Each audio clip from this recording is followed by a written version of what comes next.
الحمد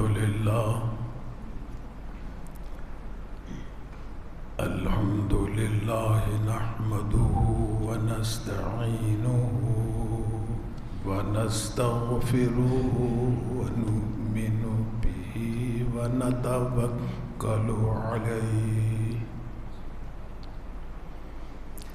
ونعوذ بالله من شرور أنفسنا ومن سيئات أعمالنا من يهده الله فلا مضل له ومن يضلله فلا هادي له ونشهد أن لا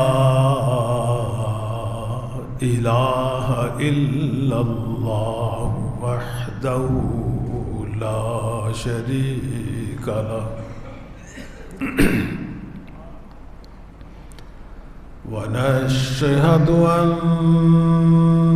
سيدنا ونبينا ومولانا محمدا عبده ورسوله صلى الله تعالى على خير خلقه محمد وآله وأصحابه أجمعين أما بعد فأعوذ بالله من الشيطان الرجيم بسم الله الرحمن الرحيم إن الله وملائكته يصلون على النبي يا أيها الذين آمنوا صلوا عليه وسلموا تسليما صدق الله مولانا العظيم وصدق رسوله النبي الكريم ونحن على ذلك من الشاهدين والشاكرين والحمد لله رب العالمين.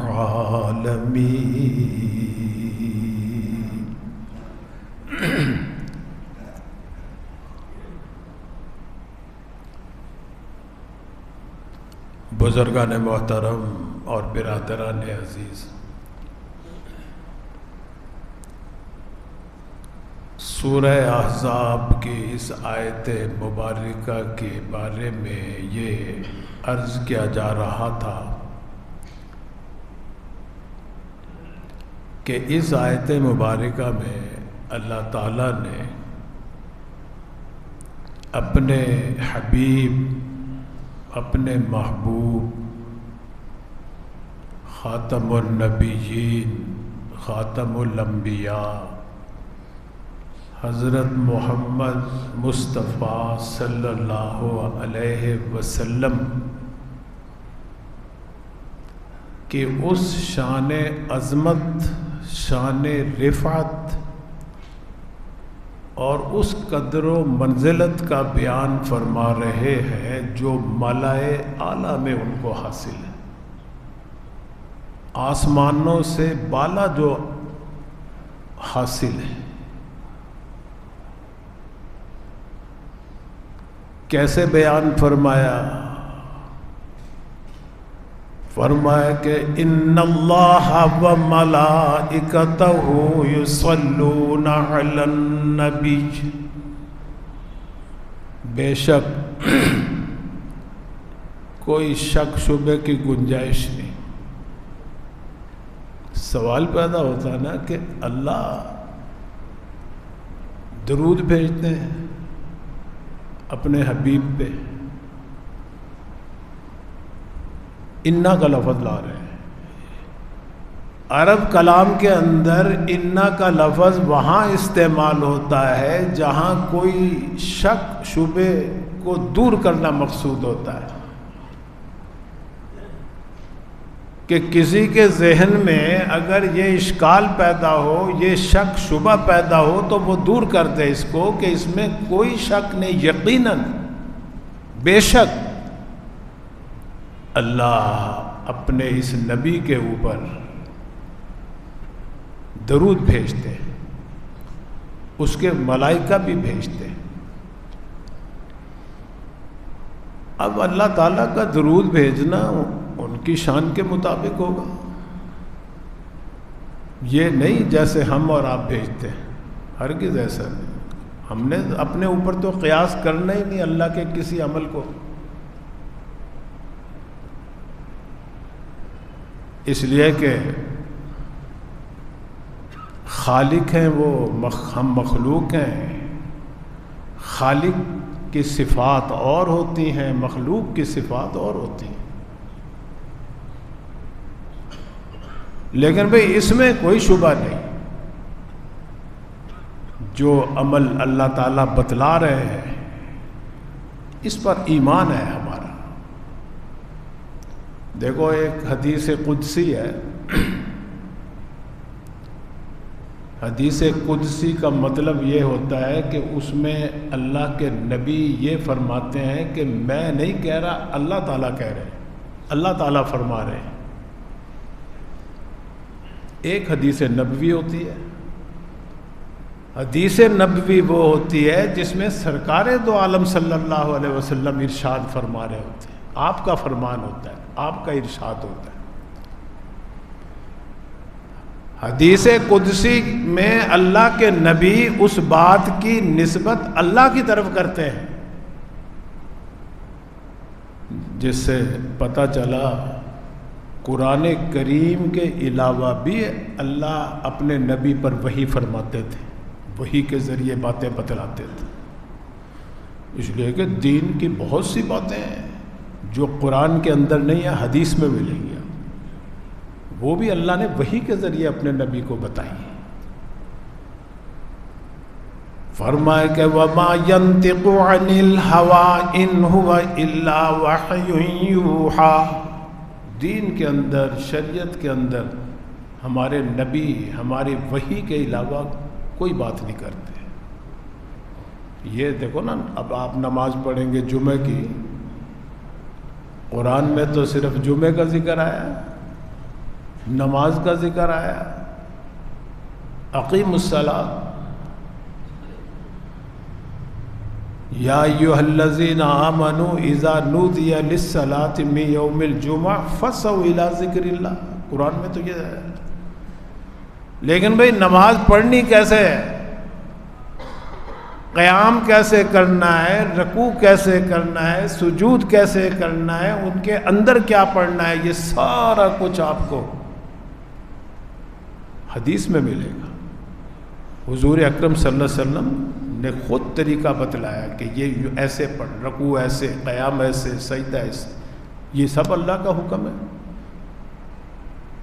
کیونکہ اللہ نے یہ تو حکم دیا ہے قیام کرو، رکوع بھی کرو، یہ بھی وَارْكَعُوا مَعَ الرَّاكِعِينَ قرآن کے اندر موجود ہے۔ قیام کا حکم بھی نماز کے اندر فرض ہے، اللہ کا حکم ہے اس لیے فرض ہے، رکوع بھی فرض ہے اس لیے کہ اللہ نے حکم دیا رکوع کرو، سجدے بھی فرض ہیں اس لیے کہ اللہ نے حکم دیا وَاسْجُدُوا، سجدے بھی کرو۔ لیکن بھی سجدے کی کیسے کرنا ہے، کیا پڑھنا ہے، یہ سارا کچھ اللہ کے نبی نے ہمیں اور آپ کو بتلایا۔ تو میں عرض تو یہ کر رہا تھا نا کہ حدیث قدسی ایک ہے جو اس وقت میرے سامنے آ رہی ہے، کہ حضور اکرم صلی اللہ علیہ وسلم فرما رہے ہیں کہ اللہ تعالیٰ فرما رہے ہیں کہ میرا بندہ اگر میری طرف متوجہ ہوتا ہے، ایک بالش کس کو کہتے ہیں؟ تو اللہ تعالیٰ اپنے بندے کی طرف ایک ذراع، ایک بازو کی مقدار اس کی طرف متوجہ ہو۔ اسی طرح اگر کوئی بندہ اللہ کی طرف ایک بازو متوجہ ہوتا ہے تو اللہ تعالیٰ اس کی طرف 2 بازو متوجہ ہوتے ہیں۔ با کا لفظ ہے، وہ دونوں بازو کی مقدار جو ہے اتنی مسافت۔ حضور فرما رہے ہیں کہ اللہ تعالیٰ فرماتے ہیں کہ میرا بندہ اگر میری طرف چل کر آتا ہے تو میں دوڑ کر اس کی طرف متوجہ ہوتا ہوں۔ اب اللہ کا بازو، اللہ کا دوڑنا یہ ایسے نہیں ہے جیسے ہمارا اور آپ کا دوڑنا ہے، یہ اس کی شان کے مطابق ہوگا۔ قرآن میں جہاں کہیں آتے ہیں متشابہات ان کو کہتے ہیں کہ اللہ کا بازو ہے، اللہ کی پنڈلی ہے، اللہ کی آنکھیں ہیں، اللہ دیکھتا ہے، اللہ سنتا ہے۔ ہرگز ایسے نہیں جیسے ہم اور آپ سنتے ہیں، ہم اور آپ دیکھتے ہیں، وہ اس کی شان کے مطابق۔ تو میں عرض یہ کر رہا تھا کہ یہ جو حدیث قدسی ہے اس میں بھی اللہ کا دوڑنا، اللہ کا چلنا، اللہ کا متوجہ ہونا، مراد اس سے اللہ کی رحمت ہے کہ اللہ کی رحمت اس کی طرف متوجہ ہوتی ہے، اللہ کی رحمت دوڑ کر اسے اپنی گود میں لے لیتی ہے۔ اللہ تعالیٰ اپنے حبیب پر جو درود پڑھتے ہیں، علماء نے اس کا مطلب لکھا ہے کہ جب صلات کے کئی معنی ہیں عربی لغت کے اندر۔ صلات کے معنی دعا کے بھی ہیں، صلات کے معنی ثنا کے بھی ہیں، تعریف کرنے کے بھی ہیں، مدح کرنے کے بھی ہیں۔ صلات کے معنی رحمت کے بھی ہیں۔ یہ نماز جو ہم پڑھتے ہیں اس کو صلات کہتے ہیں کہ اس میں ہم دعا بھی مانگتے ہیں اللہ سے رحمت کے بھی طلبگار ہیں، اللہ کی حمد و ثنا بھی کرتے ہیں، تعریف بھی کرتے ہیں، سبحانک اللہم و بحمدک، یہ سب بھری پڑی ہے۔ تو ہر معنی اس نماز کے اندر، صلات کے اندر بھی پائے جاتے ہیں۔ علماء نے لکھا ہے جب اللہ کی طرف صلات کا لفظ کریں گے تو معنی ہوگا کہ اللہ تعالیٰ رحمت نازل فرماتے ہیں،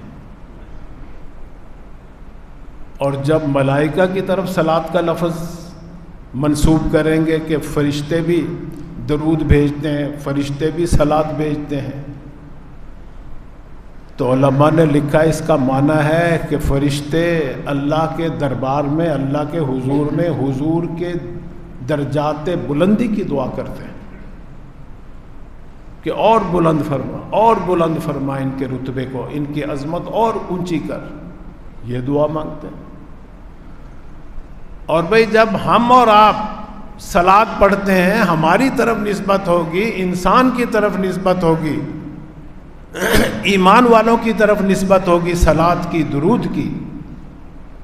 اس کا معنی ہے کہ اللہ سے دعا کرنا رحمتوں کا نزول فرما حضور کے اوپر۔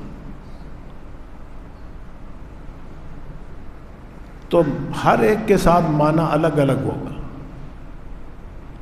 ہمارا اور آپ کا، ہم خود اللہ سے مانگتے ہیں اللہم صلی علی محمد، اے اللہ رحمت نازل کر محمد صلی اللہ علیہ وسلم۔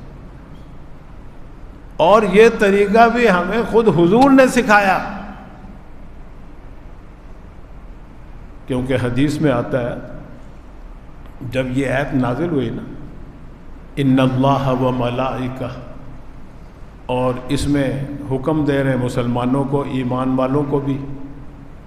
پہلے تو ذکر اللہ تعالیٰ اپنا فرما رہے ہیں، واحد ایک عبادت جس میں اللہ تعالیٰ ہمیں اور آپ کو بھی شریک کر رہے ہیں۔ دیکھو نماز کا حکم ڈائریکٹ ہمیں دیا، اقیم الصلاۃ، نماز پڑھو. اپنے بارے میں نہیں بتایا اللہ نے کہ میں بھی نماز پڑھتا ہوں تمہارے ساتھ. زکوٰۃ کا حکم ہمیں اور آپ کو ڈائریکٹ براہ راست، حج کا حکم براہ راست، روزے کا حکم براہ راست. کہیں نہیں ملے گا کہ اللہ بھی روزہ رکھتا ہے،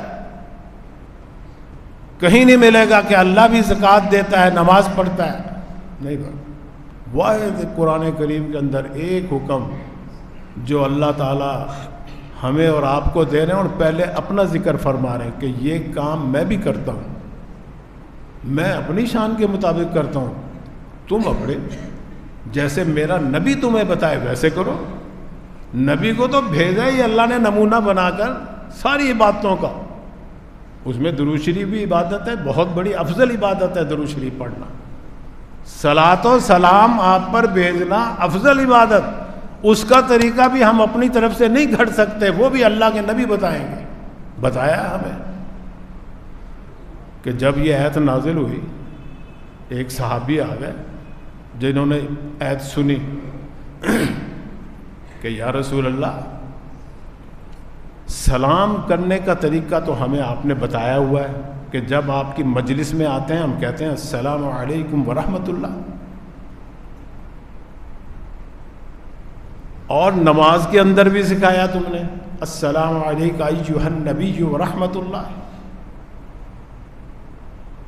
یا رسول اللہ، آج اللہ نے یہ حکم دیا ہے کہ صلاۃ بھی پڑھو،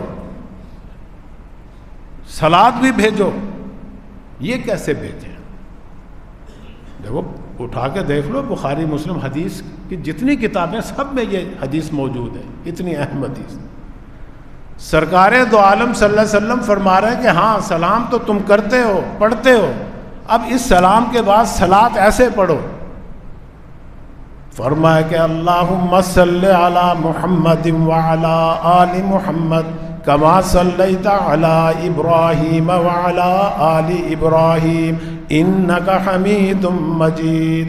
اللہم بارک علی محمد وعلی آل محمد کما بارکت علی ابراہیم وعلی آل ابراہیم انک حمید مجید.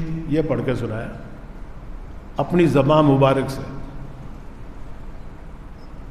اس درود میں جو لطف اور مزہ آئے گا وہ آپ جو بنا کے پیش کریں گے، اگرچہ ثواب ملے گا اس میں بھی، لیکن وہ لطف مزہ نہیں آئے گا، وہ اجر و ثواب بھی نہیں ملے گا جو اس پہ پڑھنے میں ملے گا. اس دن کے بعد صحابہ کرام نماز کے اندر بھی باہر بھی یہی درود شریف پڑھنے لگے، جس کو درود ابراہیمی کہتے ہیں. اب ہر فرقے کے نزدیک نماز کے اندر یہی درود پڑھا جاتا ہے. کوئی فرقہ ہو وہ کہتے ہیں یہ نماز کے اندر یہی پڑھیں گے. بھئی نماز کے اندر جب یہ پڑھیں گے تو باہر بھی یہ پڑھو، زیادہ ثواب ہے. تو میں عرض یہ کر رہا تھا کہ اللہ تعالیٰ نے پہلے خود اپنے بارے میں فرمایا کہ میں بھی درود بھیجتا ہوں، میرے ملائکہ بھی درود بھیجتے ہیں میرے نبی پہ. اے ایمان والو تم بھی درود بھیجو.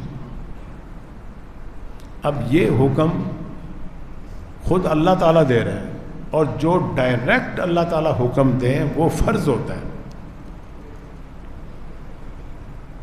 تو درود شریف پڑھنا فرض بھی ہے. کب فرض ہے؟ پوری زندگی میں ایک مرتبہ پڑھنا فرض، پوری زندگی میں. اور پھر جو کوئی مجلس میں آپ کا ذکر آ جائے، جیسے اب یہ ایک مجلس لگی ہوئی ہے، ایک نشست بنی ہوئی ہے، اس میں جب میں خود بھی اگر کہوں گا یا آپ سنیں گے کوئی آپ کا ذکر کرے یا کوئی ذکر سنے، تو اس مجلس کے اندر بھی ایک دفعہ پڑھنا فرض ہے. فرض کا مطلب اللہ کا حکم ہے.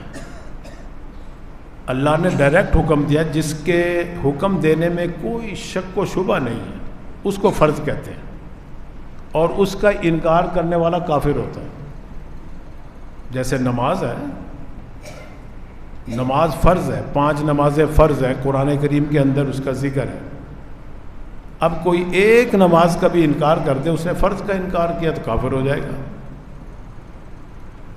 تو ایک دفعہ کوئی سی بھی مجلس ہو، کوئی سی بھی نشست ہو جہاں سرکار دو عالم صلی اللہ علیہ وسلم کا ذکر ہو رہا ہو تو سننے والے پر بھی فرض ہے اور ذکر کرنے والے پہ بھی درود بھیجنا، سلام بھیجنا فرض ہے. اب یہ ہے کہ بھی بار بار آ رہا ہے نام، تو بھئی بار بار اگر آئے تو بار بار درود و سلام پڑھنا یہ مستحب ہے، اچھا ہے، افضل ہے، اولا ہے. کیونکہ آپ صلی اللہ علیہ وسلم خود فرما رہے کہ من صلی علیہ مرہ، کہ جو مجھ پہ ایک دفعہ درود پڑے گا صلی اللہ علیہ عشرہ، اللہ تعالیٰ اس پہ 10 رحمتیں نازل کرتے ہیں.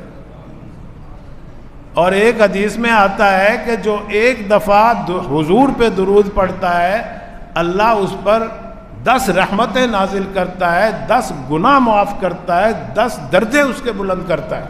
یہ بھی حدیث میں موجود ہے. اور جب یہ آپ کو اللہ تعالیٰ نے خوشخبری سنائی نا کہ جو آپ پر آپ کی امت میں سے درود پڑے گا تو میں اس پر 10 رحمتیں نازل کروں گا، 10 درجے بلند کروں گا، 10 گناہ معاف کروں گا. آپ صلی اللہ علیہ وسلم بڑے خوش ہوئے، بہت خوش ہوئے کہ امت کو یہ اعزاز ملنا میری ایک دفعہ درود پڑھنے پہ. حضرت عبد الرحمن بن عوف ایک صحابی ہیں، تو وہ فرماتے ہیں کہ مجھے پتہ چلا کہ آپ صلی اللہ علیہ وسلم فلاں باغ کے اندر تشریف فرما ہے. میں بھی وہاں پہنچ گیا آپ کی زیارت کے لیے. اب میں جب باغ کے اندر گیا تو آپ صلی اللہ علیہ وسلم سجدہ میں پڑے ہوئے سجدہ کر رہے ہیں. میں نے کہا، میں پاس بیٹھ گیا، میں نے کہا ابھی سر اٹھائیں گے تو میں آپ سے سلام کروں گا، آپ کے زیارت کروں گا، حال احوال پوچھوں گا. میں پیچھے بیٹھ گیا. اب میں بیٹھا ہوا ہوں آپ سجدے میں. میں نے کہا اب سجدے سے سر اٹھاتے ہیں، اب سجدے سے سر اٹھاتے ہیں، نہیں اٹھا رہے. حضرت عبد الرحمن بن عوف کہتے ہیں مجھے تو یہ اندیشہ ہونے لگا کہ کہیں آپ کی روح تو نہیں پرواز کر گئی کہ اتنے ساکن ہیں، سجدے میں پڑے ہوئے اٹھ ہی نہیں رہے، اتنا لمبا سجدہ تو نہیں ہوتا. پھر میں بیٹھا رہا انتظار کرتا رہا، پھر آپ پڑے رہے سجدے، حتیٰ کہ میرے ذہن میں آیا کہ میں جا کے آپ کا بازو ہلاؤں، دیکھوں بھی زندہ ہیں آپ، روح تو نہیں پرواز کر گئی. لیکن پھر میں ڈرتا ہوں میں کہیں بے ادبی نہ ہو جائے. میں پھر بیٹھا رہا. آخر کچھ دیر کے بعد پھر سرکار دو عالم صلی اللہ علیہ وسلم نے سر اٹھایا، سجدے سے فارغ ہوئے تو میں نے عرض کیا سلام کے بعد، یا رسول اللہ آج تو آپ نے اتنا طویل سجدہ کیا، اتنا لمبا سجدہ کیا کہ میں تھک گیا، آپ نہیں تھکے. فرمانے لگے کہ بھائی آج مجھے اللہ نے خوشخبری بہت بڑی دی ہے، اس لیے بڑا سجدہ کیا. بھائی کیا خوشخبری دی؟ کہتے ہیں ابھی جبرائیل امین آئے اور انہوں نے یہ کہا کہ آپ کی امت میں سے جو امتی آپ پر ایک مرتبہ درود پڑے گا اللہ تعالیٰ اس پر 10 رحمتیں نازل کریں گے، 10 گناہ معاف کریں گے، 10 درجے اس کے بلند کریں گے.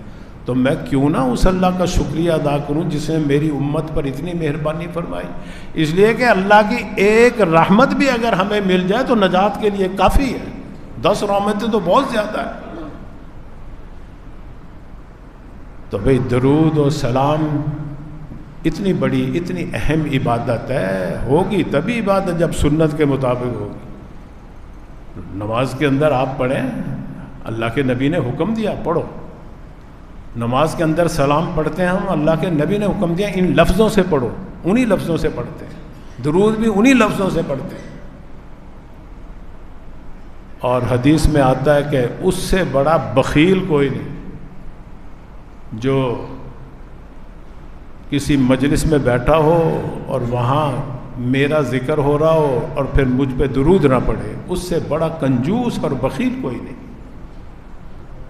اور بھئی یہ تو آپ کا فرمان ہے، اللہ تعالیٰ نے بھی جبرائیل امین کو ایک دفعہ بھیجا ہے، جمعے کے موقع پہ، خطبے کے موقع پہ، ممبر کے سب چڑھ رہے تھے سرکار دو عالم صلی اللہ علیہ وسلم، غالباً رمضان کا مہینہ ہے،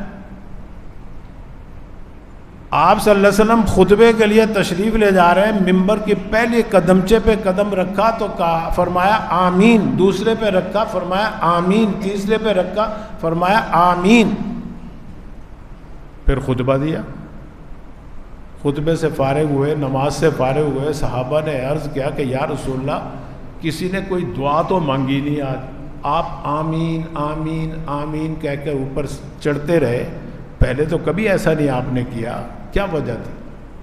آپ نے وجہ بتلائی، فرمایا کہ جب میں نے پہلے قدمچے پہ قدم رکھا جبرائیل امین نے ایک دعا دی، حقیقت میں وہ بد دعا ہے، دعا یہ کی کہ ہلاک ہو جائے، تباہ و برباد ہو جائے وہ شخص جو اپنے والدین کو دونوں کو یا ایک کو بڑھاپے میں پائے اور اب ان کی خدمت کر کے جنت نہ اپنے اوپر فرض کروائے، تباہ ہو جائے۔ اس نے مجھے کہا آمین کہو، اللہ کا حکم ہے، میں نے آمین کہہ دیا۔ میں دوسرے قدمچے پہ قدم رکھا تو پھر دعا کی کہ وہ شخص تباہ و برباد ہو جائے، ہلاک ہو جائے جو رمضان کا مہینہ پائے اور اپنی بخشش و مغفرت نہ کروا پائے، اس لیے کہ رمضان میں تو قدم قدم پہ اللہ نے بخشش اور مغفرت کے سٹال لگا رکھے ہیں کہ بہانا چاہتے ہیں کہ یہ مسلمان بھی مغفرت ہو جائے، اس کی بھی ہو جائے بخشش، اس کی بھی ہو جائے۔ اور جب تیسرے قدمچے پہ قدم رکھا تو جبرائیل امین نے پھر ایک دعا کی کہ تباہ و برباد ہو جائے، ہلاک ہو جائے وہ شخص کہ مجلس میں آپ کا ذکر ہو رہا ہو اور وہ آپ پر درود نہ پڑے، وہ بھی تباہ و برباد ہو جائے۔ میں نے آمین کہا۔ تو اب بظاہر یہ دعا ہے لیکن حقیقت میں بد دعا ہے، اور ہے بھی کس کی؟ سید الملائکہ کی، جبرائیل امین بد دعا کس کے حکم سے؟ اللہ کے حکم سے۔ کہاں کر رہے ہیں؟ آمین کون کہہ رہا ہے؟ سید الانبیاء۔ اللہ کا حکم، سید الملائکہ، سید الانبیاء، مسجد نبوی، رمضان کا مہینہ، ممبر پر جو مسجد کا سب سے مقدس بابرکت جگہ ہوتی ہے، وہاں کھڑے ہو کے اللہ کے نبی آمین آمین کریں تو اس دعا کی قبولیت میں کوئی شک ہو سکتا ہے؟ نبی کی تو ویسے ہی دعا مقبول ہوتی ہے۔ تو بھئی سرکار دو عالم صلی اللہ علیہ وسلم پر درود پڑھنا افضل عبادت۔ آپ جاؤ احیاء العلوم کی لائبریری میں، مدرسے میں جاؤ، صبح کو جا کر کوئی حدیث کی کتاب اٹھا لو، کوئی اٹھا لو، دیکھو محدثین جن کو حدیث سے عشق تھا کیسے حدیثیں جمع کی انہوں نے۔ بخاری شریف، مسلم شریف، ترمذی شریف، ابو داود شریف، موطا امام محمد، موطا امام مالک، طحاوی، یہ سب حدیث کی کتابیں، نسائی شریف، آپ ان میں دیکھو حدیثیں لکھی ہوئی ہوں گی ہر صفحے کے اوپر، اور اگر ایک سطر کے اندر حضور اکرم صلی اللہ علیہ وسلم کا نام 3 دفعہ آیا نا تو 3 دفعہ ہی صلی اللہ علیہ وسلم، صلی اللہ علیہ وسلم، صلی اللہ علیہ وسلم۔ ایک صفحے پر اگر 30 مرتبہ آیا تو 30 مرتبہ ہی درود شریف لکھا انہوں نے، کہیں ایسا نہیں کیا کہ سواد لام عین میم جیسے ہم کرتے ہیں، یہ صرف سواد لکھ دیا مختصر جس کو حدوث، یہ تو بے ادبی ہے، ناجائز کہا ہے۔ حضور صلی اللہ علیہ وسلم پر درود شریف مکمل لکھو۔ اسی طرح اللہ کے اوپر جیم لکھ دیتے ہیں، وہ ہمیں جل جلالہ مکمل لکھنا چاہیے۔ تو کسی محدث نے یہ ہرگز خیال نہیں کیا کہ میں حدیث ہے 2 لفظوں کی اور نام آتا ہے آپ کا نام نامی اسم گرامی 5 مرتبہ، تو 5 مرتبہ درود شریف لکھا کہ اس طرح درود شریف لکھنے سے میری کتاب جو ہے حدیث کی اتنی موٹی ہو جائے گی، اتنے صفحے لگیں گے، کسی نے پرواہ نہیں کی، لیکن بے ادبی نہیں کی، گستاخی نہیں کی نبی کی. تو اتنا اہتمام کیا انہوں نے. اگر آپ لمبا درود شریف بھی پڑھ سکتے صلی اللہ علیہ وسلم، اس میں درود بھی ہے، صلات بھی ہے، سلام بھی ہے. اور پھر علماء نے یہ بھی لکھا ہے، دیکھو نا، ایک درود شریف یہ بھی بڑا مشہور ہے، الصلاۃ والسلام علیک یا رسول اللہ. اس میں صلات بھی ہے، سلام بھی ہے، لیکن اس میں صیغہ حاضر کا ہے. حاضر کا صیغہ کا مطلب ہے جو تمہارے سامنے حاضر ہو اس وقت تو پڑھو. جب غائب ہوں تو اللہ کے نبی نے غیب کے صیغے سے، صحابہ غیب کے صیغے سے پڑھتے تھے. جب حاضر ہوتے تھے آپ کی خدمت میں تو الصلاۃ والسلام علیک یا رسول اللہ پڑھتے تھے. آپ کی قبر پہ بھی اگر کوئی حاضر ہوتا ہے، روضہ اقدس میں بھی کوئی حاضر ہوتا ہے، تو یہی پڑھنا چاہیے، الصلاۃ والسلام علیک یا رسول اللہ. وہاں اس درود کا پڑھنے کا زیادہ ثواب ہے، اور یہاں صلی اللہ علیہ وسلم کا پڑھنے کا زیادہ ثواب. یہ فرق ہے. عقیدہ بھی درست ہونا چاہیے کہ یہاں پڑھتے ہیں فرشتے لے کے جاتے ہیں، وہاں پڑھتے ہیں تو آپ حضور خود سنتے ہیں. حدیث میں آتا ہے کہ دور سے پڑھو گے فرشتے پہنچاتے ہیں، یہاں کے پڑھو گے میں خود سنتا ہوں. اللہ نے مجھے حیات عطا فرمائی، اتنی قوی حیات عطا فرمائی کہ وہ عام انسانوں سے بھی زیادہ بڑھ کر قوی ہے. اتنی قوی زندگی اللہ نے نبی کو عطا فرمائی، ہر نبی کو، کہ جسم بھی ان کے محفوظ. اور ہمارے نبی کے تو اتنی زندگی اقوا، قوی سے بھی اوپر درجہ ہے، اقوا کا زیادہ قوی، کہ باہر اس دنیا کی زندگی پہ بھی حکم لاگو ہوتے ہیں کہ ان کی وراثت نہیں تقسیم ہوتی جیسے زندہ کی نہیں تقسیم ہوتی.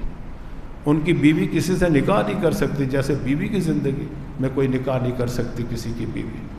اس طرح کا اور بھی بہت سے احکامات ہیں. اللہ تعالیٰ ہم سب کو صحیح درود پڑھنے کی توفیق عطا فرمائے. وآخر دعوانا